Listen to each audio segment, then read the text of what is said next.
नमस्कार साथियों, PCS simplify channel पर आपका स्वागत है। जो डेली हम जनता संपादकीय देखते हैं, उसी के तहत आज का टॉपिक जो दिया हुआ है वो है दाल उत्पादन में आयात के रोड़े।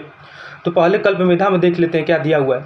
तो समझदार व्यक्ति इसलिए बोलता है कि उसके पास बोलने या बांटने के लिए कई अच्छी बातें होती हैं, लेकिन एक बेवकूफ़ केवल इसलिए बोलता है कि उसे कुछ ना कुछ बोलना होता है। ये प्लेटो कह रहे हैं दाल उत्पादन में आयात के रोड़े। तो इसमें हम लोग जानेंगे कि भारत में किसानों के पास दाल उत्पादन की क्या है, बड़ी क्षमता है, लेकिन उन्हें पर्याप्त घरेलू बाजार न मिल पाने से यह घाटे का सौदा रहता है। विदेशों से शुल्क मुक्त आयात होने से अब घरेलू दाल बाजारों में किसानों को उपज का उचित मूल्य पाना क्या है, कठिन है। आगे देख लेते इसमें क्या है। तो हाल ही में घरेलू दाल बाजार को स्थिर करने के उद्देश्य से भारत सरकार ने मार्च 2025 तक तुअर और उड़द दाल के लिए शुल्क मुक्त आयात के विस्तार की घोषणा की है। किसके लिए 2025 तक? तो ये करंट का क्वेश्चन बन सकता है कि मार्च 2025 तक तुअर और उड़द दाल के लिए क्या किया है, तो शुल्क मुक्त आयात का विस्तार किया है। तो हम लोग थोड़ा सा जानेंगे कि शुल्क मुक्त आयात क्या होता है। तो बता दें कि इनमें क्या होता है। तो जो इनपुटों के शुल्क मूल्य होते हैं, जो इनपुट जो होते हैं इसके शुल्क मूल्य जो होते हैं, शुल्क मूल्य होते हैं, ठीक है। जो शुल्क मूल्य होते हैं उसका आयात की अनुमति देने के लिए क्या किया जाता है, तो जारी किया जाता है। आयात के लिए अनुमति देने के लिए जारी किया जाता है, जिनका उपयोग क्या होता है, तो निर्यात उत्पाद के निर्माण के लिए होता है। किसके लिए होता है, तो निर्यात जो उत्पाद होता है उसके निर्माण के लिए होता है। आगे देख लेते हैं सॉरी सरकार ने अपने घरेलू मांग की पूर्ति के लिए ब्राज़ील और अर्जेंटीना जैसे देशों के साथ कई दौर की वार्ता की है। अगर सरकार के दावे पर विश्वास करें तो 2027 तक दलहन के मामले में देश क्या होगा, तो आत्मनिर्भर होगा और 2028 से 1 किलो दाल भी आयात करने की आवश्यकता नहीं पड़ेगी। तो सरकार क्या दावा कर रही है कि 2027 तक क्या होगा, तो दलहन के मामले में देश क्या हो जाएगा, तो आत्मनिर्भर हो जाएगा। वही 2028 से 1 किलो दाल भी आयात करने का आवश्यकता नहीं पड़ेगी। उत्पादन क्षमता बढ़ाने के तमाम दावों के बावजूद सरकार का शुल्क मुक्त आयात का विरोधाभासी निर्णय भारत किसानों के लिए इसके निहितार्थ के बारे में महत्वपूर्ण सवाल उठाता है। इससे दाल उत्पादक किसानों के जीवन पर अनिश्चितता के बादल खड़े हो गए हैं। भारत में किसानों के पास दाल उत्पादन की बड़ी क्षमता है, लेकिन उन्हें पर्याप्त घरेलू बाजार न मिल पाने से हमेशा यह घाटे का सौदा रहता है। विदेश से शुल्क मुक्त आयात होने से अब घरेलू दाल बाजारों में किसानों को उनकी उपज का उचित मूल्य मिल पाना क्या है, कठिन है। पिछले रबी सीजन में दाल की खरीद में कोई खास फायदा न मिल पाने से उत्तर प्रदेश में किसानों ने इस बार दालों की खेती क्या किया है, तो कम कर दी है। विदेशी दालों का आयात बढ़ जाने से अगले वर्ष दालों पर किसानों को अच्छे दाम मिलने की संभावनाएं क्या हो चुकी हैं, तो खत्म हो गई हैं। भारत वैश्विक स्तर पर दालों का सबसे बड़ा उपभोक्ता, आयातक और उत्पादक है। अरहर और उड़द की दाल भारतीय आहार का महत्वपूर्ण घटक होने के कारण क्या है, तो रणनीतिक महत्व रखती हैं। शुल्क मुक्त आयात का विस्तार मूल्य अस्थिरता, अपर्याप्त घरेलू उत्पादन तथा आपूर्ति और मांग को संतुलित करने की निरंतर चुनौती जैसे आवर्ती मुद्दों की पृष्ठभूमि में होता है। भारत में दाल के बाजार में उतार चढ़ाव देखा गया है। किसान कम उत्पादकता, खंडित भूमि जोत और जलवायु परिवर्तन जैसे मुद्दों से क्या कर रहे हैं, तो जूझ रहे हैं। जबकि दालें पोषण सुरक्षा के लिए महत्वपूर्ण हैं, उनके उत्पादन में आत्मनिर्भरता हासिल करना लगातार चुनौती रही है। शुल्क मुक्त आयात से घरेलू स्तर पर उत्पादित अरहर और उड़द की दाल की कीमतों पर क्या हुआ है, तो दबाव पड़ सकता है। जब बाजार सस्ते आयात से भर जाते हैं तो अक्सर घरेलू बाजारों में कीमतों में क्या होता है, तो कमी आ जाती है। इससे भारतीय किसानों की आय प्रभावित होती है। भारत का दालों का आयात वित्त वर्ष 2022-23 में 6 साल के उच्चतम स्तर अनुमानित 29 लाख टन तक पहुंच गया है। अप्रैल-अक्टूबर में 19.6 लाख टन 14,57 करोड़ से अधिक का आयात हुआ है। कितना हुआ है, तो 14,57 से अधिक का क्या हुआ है, तो आयात हुआ है। 19.6 लाख टन से अधिक का आयात हुआ है। कब, तो अप्रैल से अक्टूबर में, जिसमें मसूर की दालें सबसे आगे हैं जो 10 लाख टन के आंकड़े को पार कर गई हैं।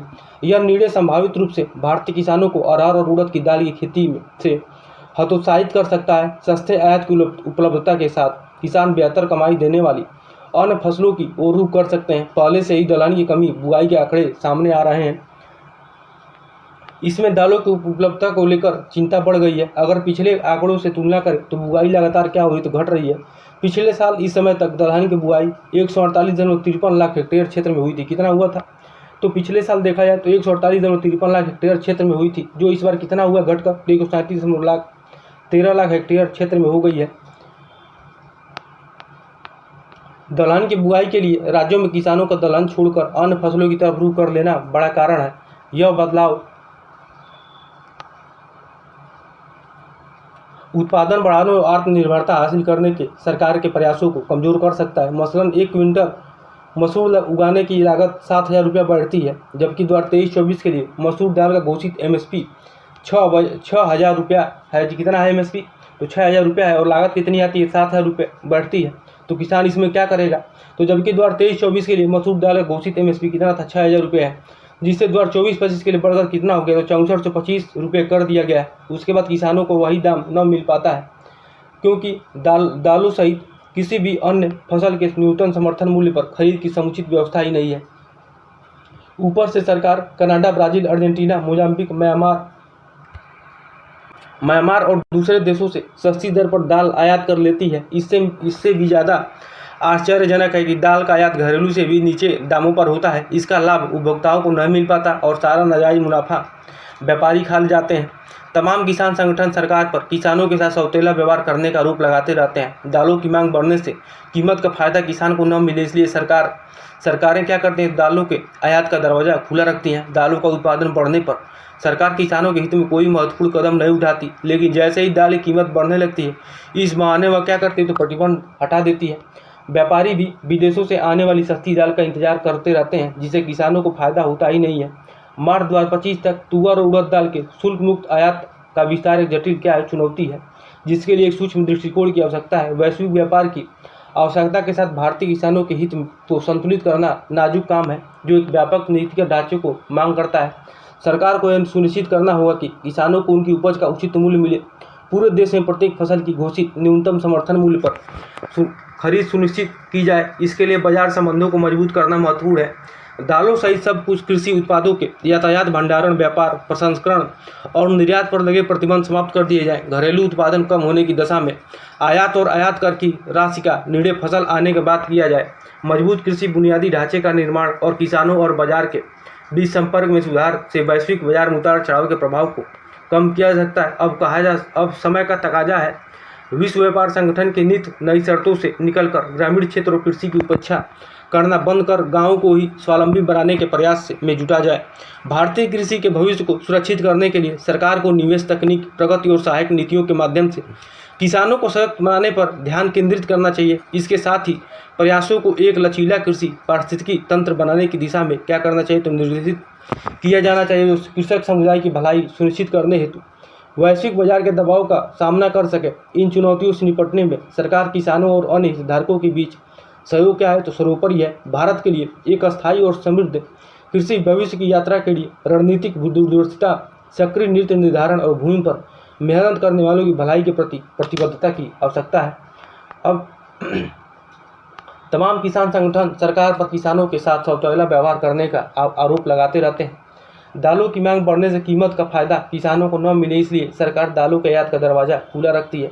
दालों का उत्पादन बढ़ने पर सरकार किसानों के हित में कोई महत्वपूर्ण कदम क्या करती है? नहीं उठाती है। लेकिन जैसे ही दाल की कीमत बढ़ने लगती है, इसी बहाने वो प्रतिबंध को हटा देती है। व्यापारी भी विदेश से आने वाली सस्ती दालों का इंतजार करते रहते हैं, जिससे किसानों को फायदा होता ही नहीं है।